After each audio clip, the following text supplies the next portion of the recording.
So, welcome to today's Safety Roundtable, and we're going to be speaking about a topic very, very close to my heart, as you may well know, which is what we can do to take a more scientific approach to prevent slip accidents from happening. This is a slightly different presentation than ones I've done before on this topic, actually. So if you've heard me present before, I'd be interested in your feedback as to what you think to this slightly different take on things.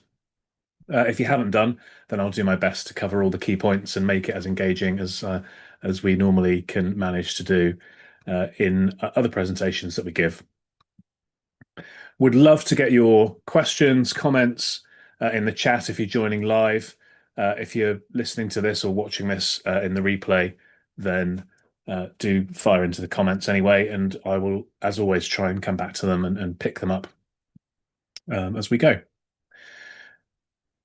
So, to start with, just to check that everyone's paying attention, I would love for you guys on the Zoom with me to let me know which of these is a feeling that you have had in the past or you have right now about slip safety. So, four options. Slips, there are easy or simple solutions to solve them. Slips are inexpensive. Slips are inevitable. There's nothing we can do. They're bound to happen. Whatever we do, they're bound to happen. Or slips are not too serious. Let me know in the chat which of these you've ever felt. So we've had a couple of inevitables. I can see inevitable, inevitable. Okay, so inevitable seems to be a popular. Inevitable, easy solutions. Inevitable, easy solutions. Okay, cool. So we're getting some good feedback there. Let me know as well in the chat, just out of interest. Is that how you feel now, or is that how you have felt in the past? But I will make a start. It's useful to have that context, and I'll tell you why in a minute. So let's set the scene with something that happened a few years ago in 2015. So there's a picture on screen here, which is a CCTV image from a co-op store in Cornwall. And what you can see on the screen is on the left-hand side, a yellow sign plonked in the aisle on top of a spillage of water, which was caused by a leaking chiller. And at the top of the screen, you can see a pair of feet and some legs, and they belong to a man called Stanley May. Now, Mr. May, tragically, is about to walk down the aisle. He's going to slip in that puddle of water next to the yellow sign. He is going to fall backwards, bang his head, and then about 48 hours later, sadly, he passes away. So I use this example, A, because it's in the public domain, B, because it resulted in a criminal court case where the co-op was fined £400,000. But C, because it is a great example. Sounds bad to say that, but it's a great example from the perspective of learning about some of the things that we do that we perceive as being control measures for slips because of some of the misconceptions that we might have. So I've no doubt that the people in the store were thinking they were following the procedure, and they were thinking that, the sign's there and therefore we're covered, we're safe. That's going to protect us and protect our customers. And obviously, as we know from what happened here, the sign is clearly there. We can see it in the CCTV, but it didn't stop the incident. It didn't stop what happened to Mr. May, and it absolutely didn't stop both a civil insurance claim and a criminal prosecution and fine. So, as I say, a good example of where some of the kind of common approaches that people have to this challenge are maybe not quite as robust as we might think. So The four things I asked you to comment on are synonyms for what I call the slip problem. So, the feelings that people tend to have, in my experience around slips, are that they are slip, SLIP, simple. In other words, the solutions to this are easy.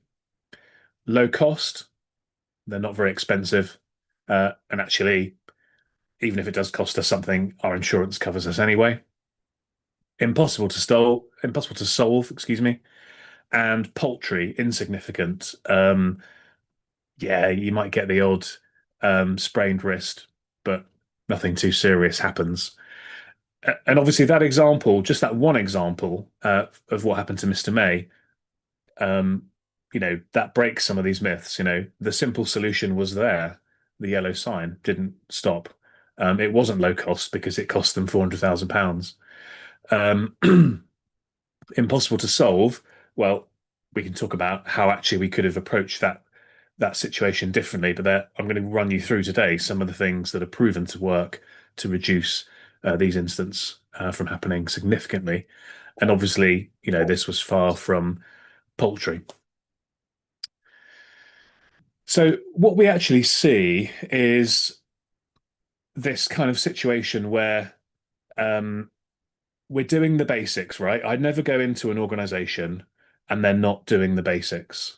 So everybody has a risk assessment, everybody has policies and procedures, everybody has spillage control, everybody has the yellow signs, everyone's doing the basics. But the problem with the basics, as shown by this return on effort curve, and this absolutely rings true to me in this world of slip safety. It's low effort, but we're getting a modest result. I'm going to share some data on what that looks like in a minute. Um, the key idea here, really, to take away, guys, is with just a modicum more time, effort, investment. You're already doing so much. There's not that much more you need to do, but you do need to do some additional things. And if you do those additional things, you can have a significantly better impact on your incident rates, your claims defensibility, etc. So yeah, most people, most organizations are down here at the moment. My challenge to you is what can we do to get you up into that green zone where you're in the high performance area? And I'll give you some examples as we go through of things you can do, but also some of the outcomes that people have achieved when they have put in that little bit of extra effort. And I'm not using the word effort in a pejorative sense here. I didn't want to use the word investment um, because that sort of brings in finance only, and it's not just about that. It is an investment, but it's time, cost, focus. That's really where we need to spend a bit more time. So, just quickly, what got me interested in this world of safety and particularly slips? You may have heard me tell this story before, so I won't labour the point too much. But if you cast your mind back to 2012, in the build up to the London Olympics, it was a really exciting time in London. And Sunday, the 13th of May, 2012, was literally the day that changed my life. So, the day started quite nicely with a lie-in and a visit to a place called Columbia Road Flower Market in East London, where my girlfriend at the time, who I'm now lucky enough to say is my wife, and I had a lovely lunch and bought some flowers and so on and so forth. We then started heading home. We parked up our car to go to the Sainsbury's in Islington in North London, and we started walking towards the front entrance of the store. And if you're looking on the screen, I was walking pretty much where this chap in the blue jumper is walking in the photograph, and then that's the last thing I remember for several hours. What happened was a car sped around the corner, was going too fast, lost control, mounted the curb, and ploughed into me. So this is a photo of me that afternoon in hospital, and I broke my collarbone and my wrist, and I've got neck damage and various other things. So that got me very much interested in safety. What about slip safety? Well, before this, I was a business consultant and very analytical in the way that I looked at things. And so um, when I started investigating safety, I came across this chart here, which is riddles over time. And it shows that slips, trips, and falls is not only the biggest category of riddles, but it's been very, very, very flat. So I thought to myself, okay, great. I've got this passion for safety. Why don't I work in this area? Because this is the biggest area and therefore one in which I can make a big impact. But it's also flatline, so therefore it seems like people haven't found the solution yet. So to me, that seemed like a great thing. So if we cast our minds back to the co-op incident and we think about the slip problem as I've identified, and we think about that effort curve, we're doing the basics. This is the result we're getting. Year after year after year, we're seeing accident after accident after accident. We're not really improving. It's very, very flat. Lots of people are getting hurt. And so, the challenge is what can we do to break free of this um, and really, really improve? So I'm going to give you 5 steps that you can follow. And this is going to be really focusing in on scientific approaches. So my book, which everybody attending here is going to get a free copy of as a thank you for joining, is called Prevent Slip Accidents with Slipology. And the idea of slipology is it's a scientific approach. So the first thing, we need to use data, not assumptions. And just to say, guys, any questions, comments, do fire into the chat. So data, not assumptions. The best place to start with this, in my experience, is with what's called slip testing. So there's a contraption called a pendulum test. It's what's used by the HSE. It's what's used in court cases. So the co-op case that we mentioned at the start, I visited that store after that incident happened, and I did pendulum testing of the floors as part of the well, I suppose it overlapped between the civil and the criminal. Someone from the HSE came in and did pendulum testing as part of this. This is what if you go to court and it's a question of, was that floor slippery or not? This is what is going to define whether a floor was slippery or not. So it's really important to consider getting this done in your buildings. The output of this test is called a pendulum test value. It's a number, a PTV, and I'll tell you what that means in a second. But here's a quick video of the pendulum test being done. So what you'll see is this chap's going to spray the floor with water. He's then going to release the foot of the pendulum. And it's called a pendulum because it swings. It's going to swing from right to left. And as it swings through, it pushes a pointer onto a gauge. And that number on the gauge is the PTV, the slip resistance value. So he's going to spray the floor, swing, pushes the pointer onto the gauge. I'll show it to you a second time. Hopefully what you can see is that this is mimicking that heel strike. So when you're walking along, your heel strikes the floor at this kind of angle. And this machine is designed to mimic that. So as I said, the output of the test is called a pendulum test value. It's a number. And we can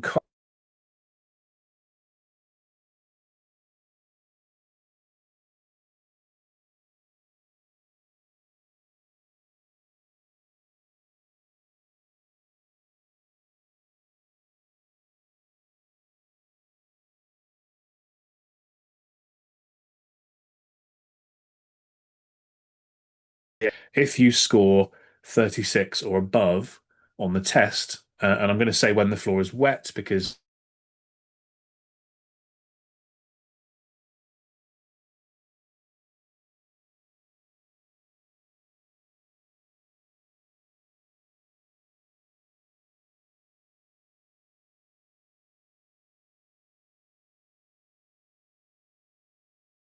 accident risk exposure.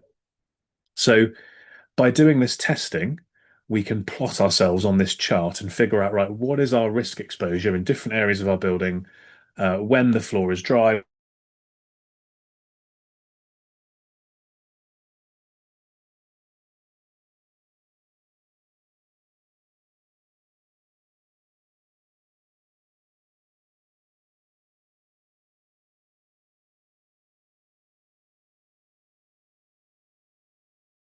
And then obviously, if we're down in that red area, what can we do? to reduce that risk over time. Oh, sorry if I'm a bit intermittent, guys. Let me see quickly if I can do something to change that. I wonder if my um, what can I do to change that? I'm not sure actually is the answer. Uh, I wonder if yeah, maybe turning off the camera. Let's try that. Good suggestion from Gemma. Let's see if turning off the camera works. Um, so yeah, we need to take a risk assessment based approach, risk-based approach based on the science. The other benefit of the slip test is, as David Scott says, who's an insurance claims lawyer, if you have compliant slip test data, you should expect to defend that claim. So by having this scientific evidence, we're not only reducing our risk, but we're also helping to defend ourselves should anything bad happen. Because obviously, even with a 1 in a million risk, it's possible that somebody could slip. So here's an example of this. We worked with Euston train station. This was many, many years ago now. Um, we slip tested the floors in the station, and on average, when they were wet, the floors were achieving PTVs of under 24. So they had a high slip potential when they were wet. We then put in place a different cleaning regime in the station, and we assessed that and then monitored that with the slip testing. And over time, they were achieving PTVs in excess of 36. And then what they found as a result of that, taking that scientific data-led approach, was that they saw 30% fewer or more than 30% fewer slip accidents year on year. And this was over several months. This was actually published in an industry, a rail industry magazine as well by Network Rail, not by us. And this was their data. So, taking that scientific approach, even in a place as busy as Euston train station, can have a significant effect on the number of people slipping over. Second thing to do, second step, is to apply the chimes model. So as part of the book, I decode why slips happen, and there are six key reasons, six key things that we can control, and I put these into a model which I call chimes. I'll run you through what that means in a minute. But essentially, when I've gone into organizations and found that they're doing well, it's because they're doing stuff in all of these areas. When I get called in and they're kind of in trouble mode, shall we say, and things have gone wrong, and we start to explore chimes, we find typically that they're not doing much, um, or they're just focusing on maybe one of these areas. So we need to have this kind of holistic approach. And within each area of chimes, there are scientific measurements you can make to assess and monitor the inputs, your activity levels that will drive the outcome of incidents. Okay. So I'll run through what chimes means. The first area is contamination, that's C. So a floor that's perfectly clean, perfectly dry is not going to be slippery. But a floor that has contamination on it can become very slippery indeed. So, what contamination do we have? Where's it coming from? How much of it is there? How long does it take to build up? How much of it can we withstand before it becomes an issue? All of these questions are things we should consider under the C in chimes. H is for heel, that's about footwear. Now, obviously, we can't control footwear for members of the public in most cases, but we absolutely can control footwear for members of staff. One of the challenges around footwear is that not all safety shoes are created equally. So you might have a piece of footwear that you perceive to be a safety shoe, um, or it may even be effective as a safety shoe in certain areas of a building, but it doesn't mean that it's necessarily going to be, excuse me, effective in another area. So when it comes to footwear, you've got the material, the tread pattern, and wear and tear are the three key things to look at. Individual is all about the human factors. So here there is evidence to show that if you're older, then you're more likely to slip and fall, because obviously we can slip and not fall by self-addressing. Um, Obviously, if you're older as well, you're more likely to get hurt, and that recovery is going to be more costly. But here we're thinking a lot about activities. So if we are pushing, pulling, twisting, turning, if we're carrying things, all of these activities make us more likely to slip. So therefore, what can we do to mitigate those activities from happening? What can we do around education? What can we do around signage? Bearing in mind, as mentioned at the start, that the sign alone is not an adequate control. That was, in fact, that was the exact phrase that Cornwall Council used in that case. Signage alone is not an adequate control. M is for maintenance, and this splits into three: change of use, so if we reconfigure buildings; wear and tear, things will change over time; and cleaning. And I'll give you an example of cleaning later, but suffice to say, cleaning is a massive control measure to mitigate slip risk. Environment, so this is the weather, but it's also entrance matting, steps and stairs, ramps and slopes, noise levels, lighting levels. All of these things fall under environment. So how can we control those better? And then S is surface, so the floor. Some floors are more slippery than other floors, just as some footwear is more slippery than other footwear. So what we ideally want to see is a holistic approach where we consider all of these things. We have scientific inputs that we monitor in all of these areas, and that, in my experience, is what drives good outcomes. Now, we have assessed several thousand sites using the Chimes model, and this is the average performance across all sorts of sectors, different countries, etc. Um, so the average building is doing well on footwear, and they're doing well on maintenance, and they're doing less well on surface, the floor, and on individual, on the human factors. So if we were invited to come and look at your organization and this was your profile, the first thing that I would say to you is, right, what can we do to improve performance in individual and surface and get those to kind of an even keel? It's an obvious way to approach this kind of profile. Um, but you might not be average, and there is a free tool we've developed called the Slip Prevention Scorecard, where it takes about 3.5 minutes, and you can actually answer some questions and assess your own Chimes profile. So it'll give you a score based on your answers for contamination, heel, individual, maintenance, environment, and surface, plus an overall score. So as an action point from today, I'm going to mention this later as well, but it's definitely worth going and doing that scorecard and seeing where you are, because that will give you the insight in terms of where you need to focus your time and effort to go higher up on that curve that we spoke about earlier. If you want to do that, the URL is scorecard.slipsafety.co.uk. And I'm going to talk in a minute about taking a zonal approach, but what you can do with Chimes is actually apply Chimes to different environments or different areas within your building. So here on screen, you can see some analysis that we did for a pub company around washrooms. So we went through all of the different chimes and we figured out, right, to what extent are they controllable for you in this area? And therefore, what actions should you take as a result of this to mitigate the risk as much as you reasonably can?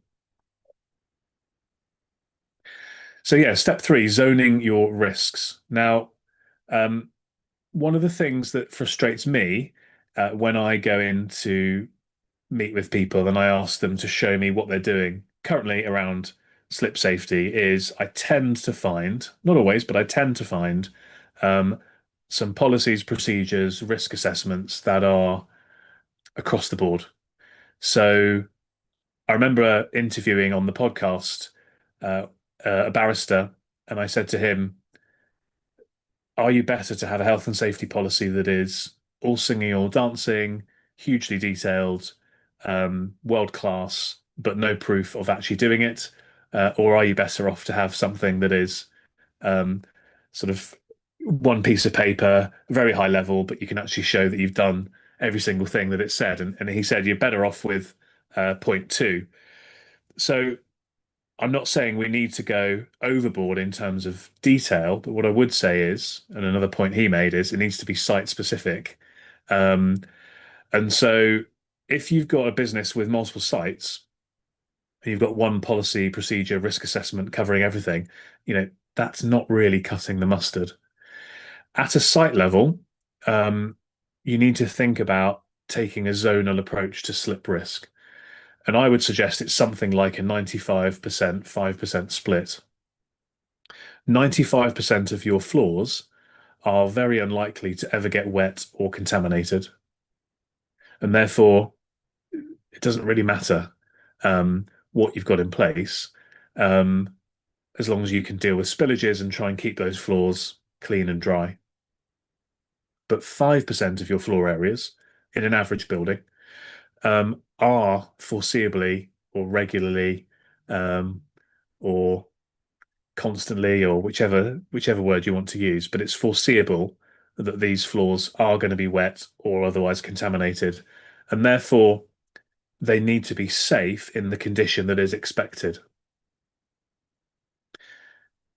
So for those 5% of areas, you need to be doing a much more robust, detailed, scientific risk assessment versus the 95%. So really focus in on those areas. That's where slips happen, not in the 95%. No problem, Olivia. Hope you enjoy the book, and you obviously can watch the replay as well. So if we cast our mind back to slip testing, one of the misconceptions people have about slip testing is, well, if I get a slip test done, excuse me, and it shows my floor is slippery, then I need to do something about it. And that's not necessarily true, okay? So we need to overlay the slip testing data with the likelihood of a floor being wet or contaminated. Because if you've got a floor that's very, very slippery when it's wet, but it's in an area that's incredibly unlikely to ever get wet or contaminated, then that's fine. That's not a problem. However, if you've got an area that is foreseeably wet, so a swimming pool, a toilet, a kitchen, external areas, um, entrance areas, if you don't have enough matting, shower rooms, production areas, potentially depending on what you're making. These areas, if you've got a slip testing score that is not 36 plus, then that is something you need to do to address, because that is a problem because you've overlaid the risk of a slip based on the scientific assessment and the risk of a slip based on whether it's actually going to be in the condition for a slip to happen. And if those two things merge and it sort of produces a red flag, absolutely you need to act on that, but you don't necessarily need to act in those other areas. Very much taking the zonal approach is the way to go. So let's just build on a point I made about matting. There's a photo on screen here of a train station, and they have quite a lot of matting, about 3 meters of matting at the entrance. But as you can see from this photograph, on a wet day, the floor beyond the matting is very, very wet indeed. So why does matting exist? Matting exists to dry and clean the foot before it goes inside the building. And there are two reasons for that. One is to stop dirt getting inside, and one is obviously to stop slips. So one thing I hear a lot is, well, we've got an entrance mat, so we're cool, we're fine. But the problem with that is, you need to think about the size of your matting, the material that the matting is made of, and how well maintained that matting is to see whether it's actually effective or not. Just on the size point, HSE and the Entrance Flooring Association put out some guidance about mat sizes, and they said that if you have a peak traffic flow of 400 people per hour, So think of, a school, a hospital, an office building, um, a convenience store, shopping centre. Then you should have 6 to 7 meters of built-in matting. Now, if you go around the country and you look at building entrances, it's very, very rare you're going to see 6 to 7 meters of matting. So therefore, if you don't have that matting, you need to be thinking about, right, is that floor beyond the matting safe because it's likely to get wet. So stand inside on a wet day and just see, is the floor getting wet beyond the matting? If it is, then that floor should be within your 5% of areas that is foreseeably wet, and you should be trying to do something more to mitigate the slip risk. And cleaning, I mentioned cleaning as a control measure. There's a photo on screen here of a shopping centre. If you walked in as a customer and you saw this floor, you'd probably think it was pretty clean. It's not until we cleaned a patch of this floor that it became apparent that the floor was consistently dirty. So again, don't assume. Um, and you need to think about cleaning zonally as well. So you're going to have different contaminants, different risks of uh, additional contaminants in different areas of your building. So you really want to make sure that the cleaning regime is scientifically proven to be fit for purpose and that it's not making your floor um, A, grubby, B, less hygienic, but C, importantly, in the context of today, more slippery. The fourth point I wanted to talk about was verifying controls scientifically. So there's three examples here of floors which the perception was they were safe or slip resistant, anti-slip, whichever word you want to use, but actually they weren't. First one here is an example of a ramp in a hospital setting. It was chosen because it's checker plating, the kind of metal grating that you see a lot on the backs of lorries and places like that. It's got a texture to it, clearly. So therefore, people thought it must be safe. Actually, this checker plating is often very slippery when it's wet, and this one was um, in this particular case. So it looks anti-slip, but it never was.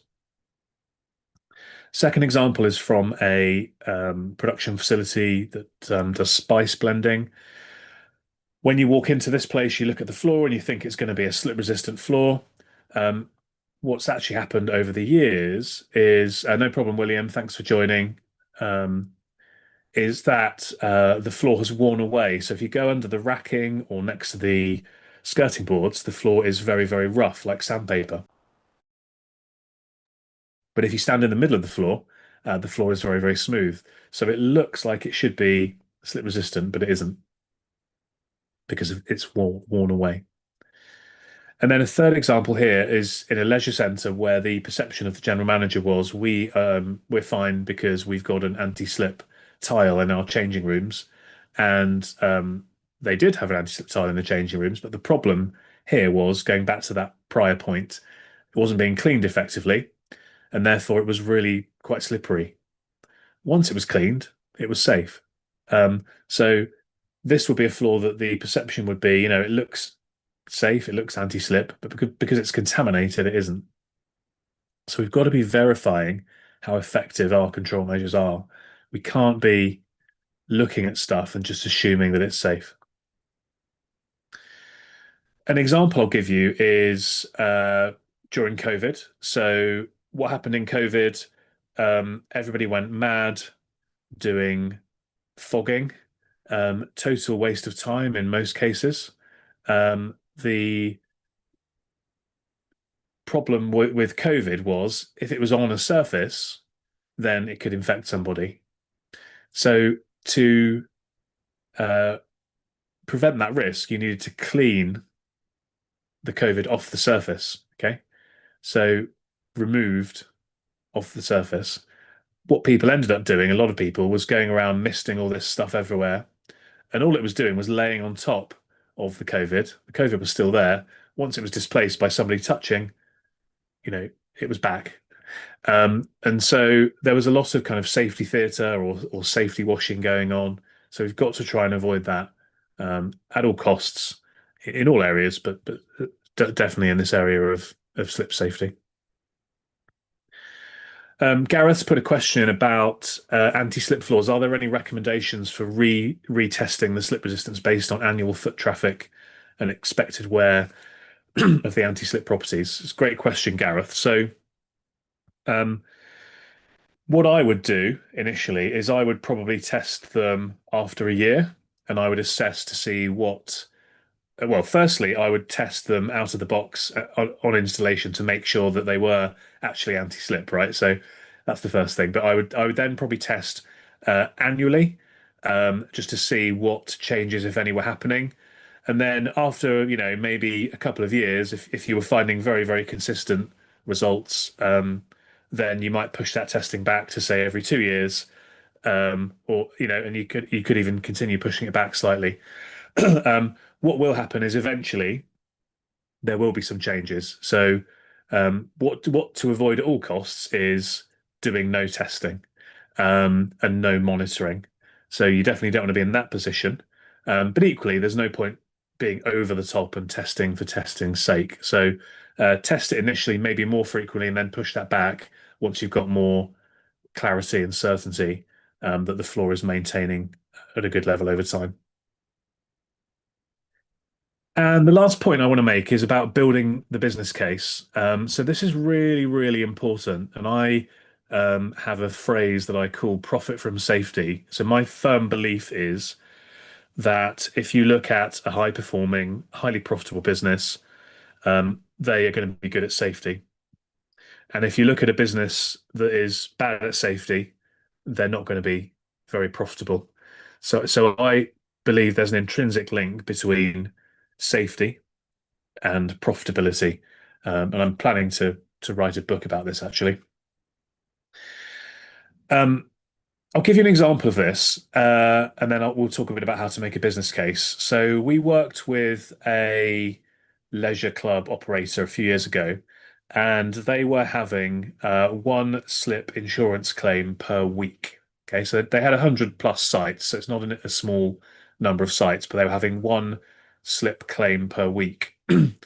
Um, and we ran them through our process of assessing the risk and all of that other stuff, right? But the outcomes of this were really interesting, and I kind of encapsulated these in something I call the five Ps. So you've got protection, performance, profit, progress, purpose, and these are the outcomes I think of good safety and risk management. So if we run through that sort of pyramid of the five Ps in the context of this example, so uh, because they did what they needed to do to mitigate the risk, the first headline is their slip insurance claims fell from one per week to one per month.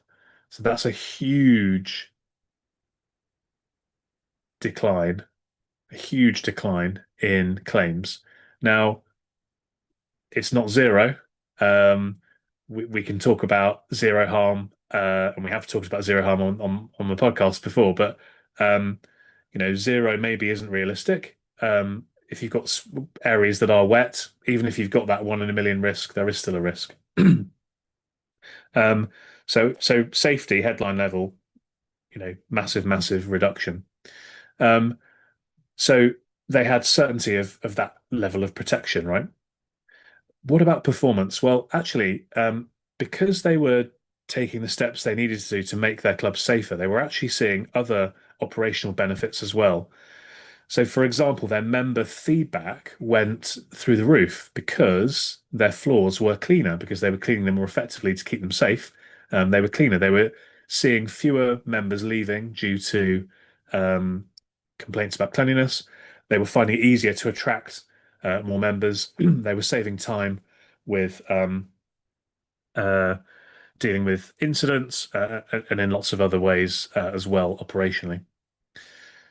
What about profit? Well, just by the claims differential alone, if you consider the average claim at this time was about £10,000, they saved in the six figures and added to their profitability by driving decreased risk, but also those performance elements drove higher profit as well. So safety linked into profit, but then after that, what were the benefits in terms of progress and purpose?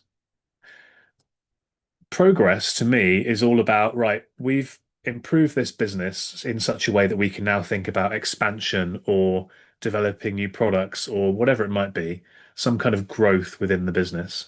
Um, and they absolutely did that from a safety perspective because the safety team freed up huge amounts of time dealing with slips that they could then put into other areas of safety. So there was definite progress for the business in the realm of safety. And then purpose. This was a quite mission-led business anyway. Um, and just at a high level, the safety team were able to spend, um, I think they spent about 20% extra time on the kind of charitable stuff that they did as an organization because of the benefits of getting this stuff right. So that's just one example there of where actually, you can build a business case off the back of being better at slip safety. Here's what I'd say though. What we need to do is get away from uh, luck, get away from past performance because past performance doesn't necessarily indicate future results. And if we instead focus in on the risk and we think about, for example, a slip test, right? What does that data tell us is the actual risk scientifically of our floors rather than, well, we haven't had an accident for a while? What does insurance data tell us about the sector that we're in um, or slips generally? So I'll give you a statistic. AXA Insurance in 2018 spent £80 million, 80, on slip claims, and they spent £30 million on manual handling claims. So slips were 2.5 times the size of manual handling. Um, how much effort are you putting into slips versus manual handling, as an example?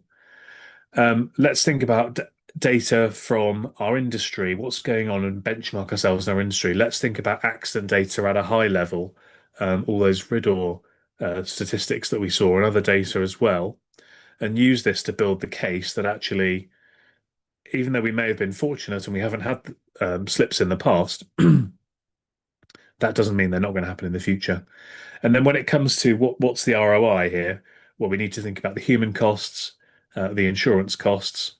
We've seen insurers give quite significant reductions in premiums where organizations have worked on slip safety. We've also seen insurers paying for us to do surveys and tests and risk quantification and so on and so forth, reputation, and then the time as well. So think about those costs and putting those two things together is how we can build that business case. So let's start summing up and then happy to take any more questions and give you some action points to take away as well. So I really want to get this point across. I've given you some examples, but you can absolutely stop slips from happening. So whether it's in the leisure sector, 85% reduction in claims volumes, that was the case study I just gave you. Whether it's in a shopping centre where we managed to help the client to eliminate their accidents for over 2 years, uh, whether it's in train stations, whether it's in restaurants, um, whether it's in education facilities, whether it's in hotel bathrooms, you absolutely can make a massive difference in slip accidents or incidents, injuries, and claims. So the starting point is, it's definitely possible to make a big, big difference. So what we need to remember are that slips are scientific,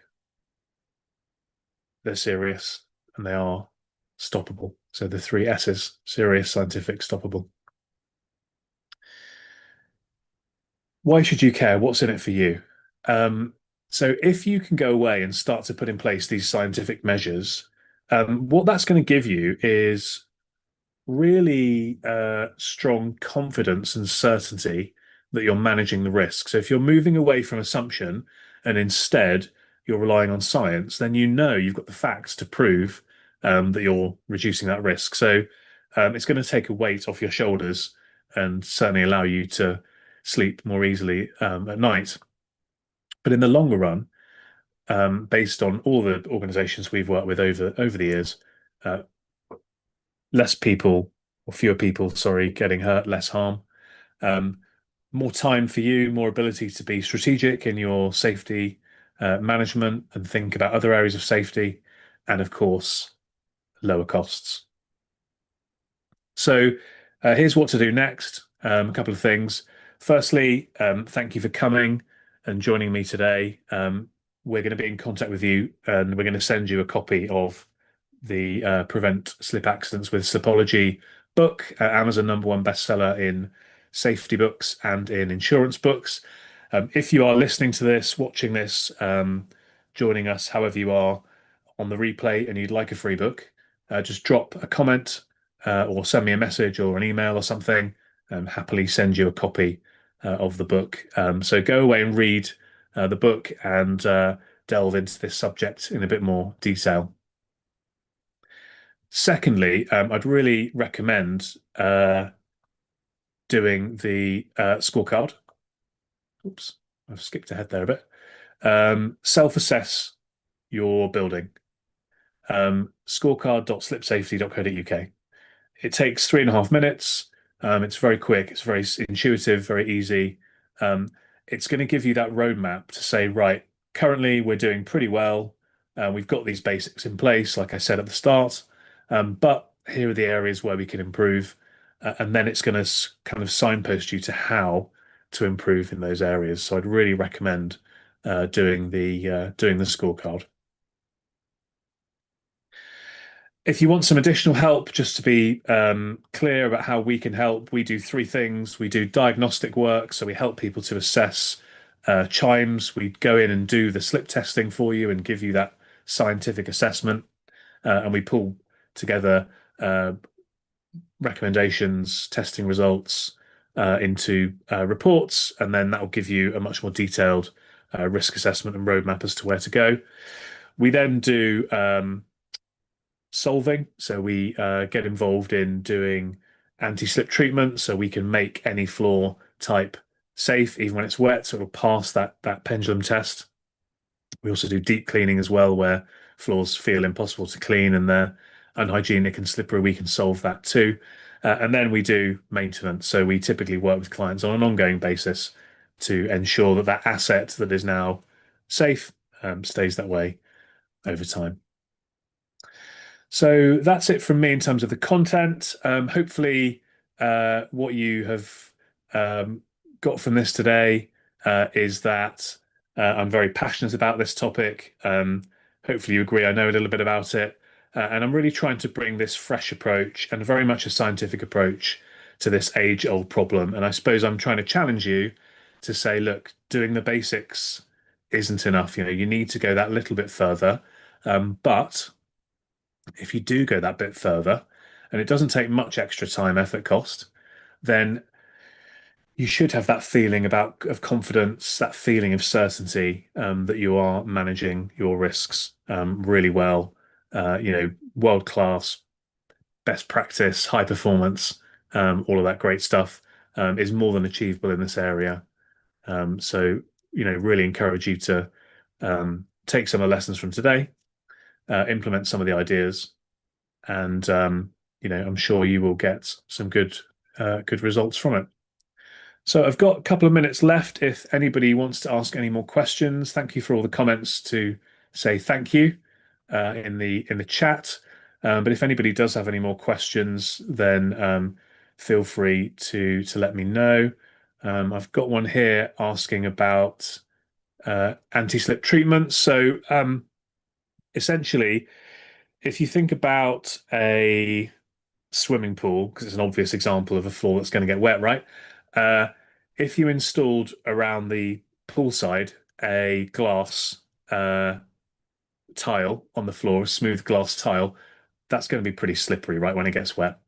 Um, if you're in a situation where, and hopefully you don't have glass on the floor around a poolside, but if you're in a situation where you've got a floor that's already there and it's kind of too slippery floor for the environment, for the area that it's in, bearing in mind, as we say, the slip resistance value score and the likelihood of it getting wet or contaminated, then we've got all sorts of different sort of high-tech ways of making that floor safe so that you don't have to replace it, you don't have to close, you don't have to invest huge amounts of capital. We can come in, our team can come in overnight, discreetly, work out of hours, have your floor ready for use in the morning, and you can solve that problem without the massive cost and inconvenience of having to replace the floor. So that's kind of how the anti-slip treatments work. Um, and another question here, slip testing. Yeah, absolutely. Um, I'd recommend, any new floor that you're installing, definitely get a slip test done. As mentioned in response to Gareth, annually monitor the slip resistance of floors over a period of time until such time that you've got confidence that it's going well, and then you can maybe push that out a little bit longer. After any incident, you should get a slip test done. If you're changing a cleaning contractor, if you're changing a cleaning method, um, and I suppose if you feel like anything's changed, and you feel, you perceive that the floor is just a bit slippery, it's definitely worth getting a test done. And do reach out, and I can put you in touch with the right member of my team that can arrange that for you. Question from Catherine. What are my thoughts on anti-slip bath mats as a control measure in hotel rooms, etc.? I was having this conversation yesterday, funny enough. So the the pro is that a bit like a sign, if you put a sign out, it might stop somebody from slipping. A bath mat might stop somebody from slipping. The con is, or the cons are, is that a really robust way of mitigating the risk? Um, should it be the case that you, as the operator of the building, are relying on your guest to do something to keep themselves safe, or should you have a more robust environment in terms of safety in which the guest can just relax and be safe enough already, if that makes sense? Um, in terms of bathtubs and shower trays, we've done a number of hotels over the years where we do the treatments on the floors, but also the bathtubs and shower trays. That's a bit more of a fail-safe, a bit more of a scientifically proven way of keeping those environments safer. Um, so that's definitely an option. Um, and it's also going to be a bit more robust in terms of like defensibility. Was the we provided a mat? Well, was it used? Was it not used? Etc. Etc. Whereas we did the treatment, and it was proven, with pendulum testing to be safe. That definitely is a bit more of a robust way of doing it.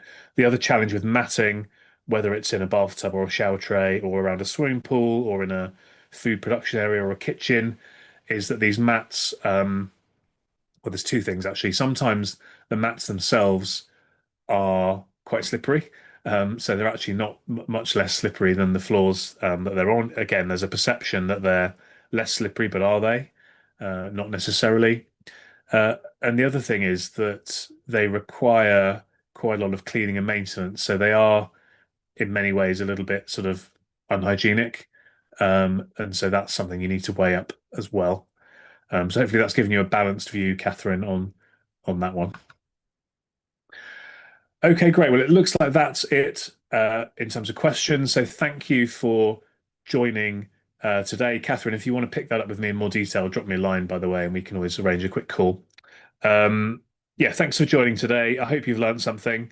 I hope you have gone away from this with a slightly different perception around slip safety and a desire to improve and to do so scientifically. If there's anything that I or my team can do to help you on that journey, then do reach out and let us know. But with that, I'll say thank you, and I will look forward to seeing you again on another session coming up soon.